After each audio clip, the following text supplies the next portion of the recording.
My name is Ammar Waraich. I'm a NHS doctor and I'm standing as an independent parliament here in Edgbaston for peace, justice and democracy. I'm extremely disappointed with the mainstream party system. I think it's betrayed us, it's disappointed us time and time again, and especially this time. People like myself who believe in social and economic justice, who believe in fairness, we don't have a party that we can vote for. We may traditionally have voted Labour, but of late, as you might know, that Labour's become more and more right-wing and it's not about the values that it used to be before. So I wanted to give people in Edgbaston an option to vote for, and that's why we stood. I think all constituencies need an independent candidate at this time, and particularly at this election, because there's no difference between the parties. I think the party system's broken. What we have is parties that are interested in their own interests. They're interested in donors. They're interested in what the media has to say. They're not so much interested in what the constituents have to say. So the independent approach turns that approach on its head. We are about representing constituents in Parliament. We're not about representing Parliament to constituents, if you get that, yeah? I'm Nicola, I'm a local resident in Quinton. I want to support Dr. Ammar because I think at the moment we've got too many professional politicians from all the main parties, Labour, Tory, who are all, want to keep things as they are, keep the status quo. They've all said they're not going to provide more money for a decent pay rise for NHS workers. They're not going to do anything to sort out the crisis in social care, or a whole number of other issues ordinary working class people are facing. And that's why I think it'd be better to put a doctor who knows what it's like on the front line, knows the issues that we face day to day, into Parliament as one of us to stand up for this area. So I think we, having supported the mainstream political parties, this is the first time I feel that I've got a real choice in trying to identify an independent person who can tick all the boxes, all the areas and the aspects I'm concerned with. I probably would have voted for Labour, but I think the way the Labour Party,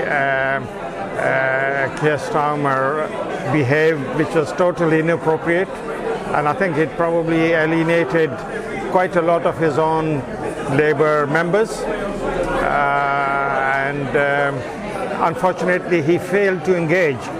I think had he only engaged himself with the topic which caused a lot of concern, people would have probably forgiven him, but I think the very fact that he failed to engage was, in my opinion, a big mistake.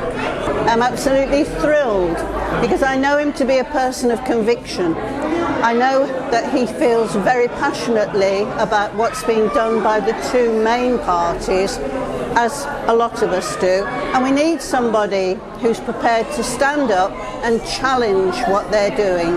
I think he's got a good chance. I mean, he's intelligent, he's articulate, he believes what he's saying, and I wish him the very best of luck. I mean, I'm ex-Labour myself, and I've voted Labour all my life.